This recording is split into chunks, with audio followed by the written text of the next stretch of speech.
Jam 7 saparapat acara di mimitian, bubukana mangrupa Rajah Pamuka Tiki Pantun. Disambung ku biantara minangka pangbagea kanu seba tibu Bupati Ibu Iti.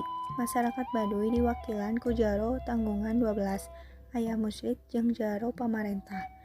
Laju diteruskan kana acara Seren Sumeren hasil tatanen bari laporan keayaan masyarakat Baduy kiwari jeung pangharepna ka harepna. Tabuh salapan acara lekasna. Rengse acara seba warga Baduy nu seba disuguhan acara lalajo film. Panitia ngahaja ngahayakeun acara hiburan ku muter film nepi ka subuh. Hareupin panggung seba geus teu pati pinuh cara tadi. Para jaro jeung puun keur ngariung bari ngalobrol.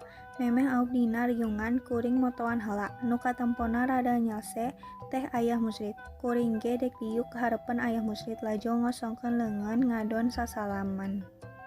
Ayah, ieu Kang Asep wartawan ti Jakarta. Rismi heulaan kuring nu rek ngawanohkeun ka Ayah Musyrik. Ayah Musyrik imut bari jeung ngasongkeun leungeun. Dituturkeun ku para jaro anu tadina keur ngalobrol jeung para baturna teh. Nu tadina wawancara serius teh ari dirempu kulobaan mah da teu aneh mun kal kituna jadi ngobrol sabulang bentor. Teu karasa wanci geus rek asup tengah peting. Tapi da kuring ge eungeuh kana waktu nu seba ti Baduy jero mah ka dieuna ge pan lempang.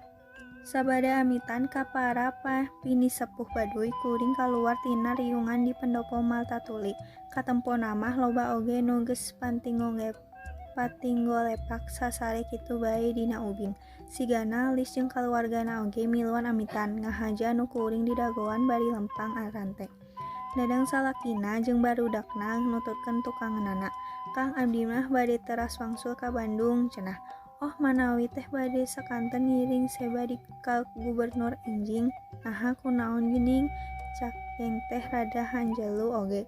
Muhun pan barudak dinten Senen kedah lebet sakola janten aya waktos kanggo istirahat.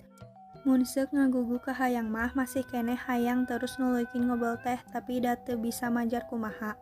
Muhun atuh mangka perjalanan masih tebih nya ka Bandung mah ceuk kuring. Boga kasempatan teh basa sasalaman kuring masih sempet ngaharewos.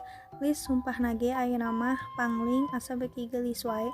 Si Akang mah 2 kali tah nyebut kitu cenah bari rada keom. Ngan aya hanjakalna ceuk kuring teu ditamatkeun naon tah ku teu nyangki we Lis geuning karasa mun nu galak sareng emosian kitu teu dijawab ieu pananya kuring ge.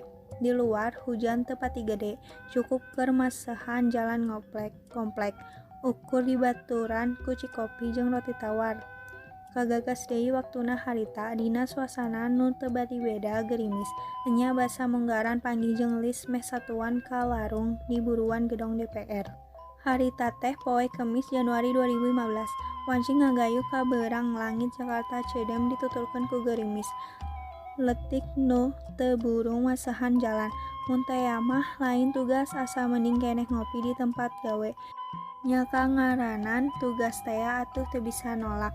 Motor ngebrung di jambatan Semanggi mengkol ngenca asup ka jalan Gatot Subroto teu kungsi 5 menit geus anjok ka harapan gedong DPR. Poe ieu mah kabagean tugas teh ngaliput nu keur demo jeung keur unjuk rasa. Saeuyana para mahasiswa jurusan Bahasa Daerah Wakil Paguron Luhur sa-Indonesia karumpul di buruan gedong DPR ngadukeun nasib bahasa daerah ka wawakil rakyat nu ngageugeuh di eta gedong. Cenah dina Undang-Undang Pendidikan nu anyar bahasa daerah bakal leungit tina pangajaran sakola.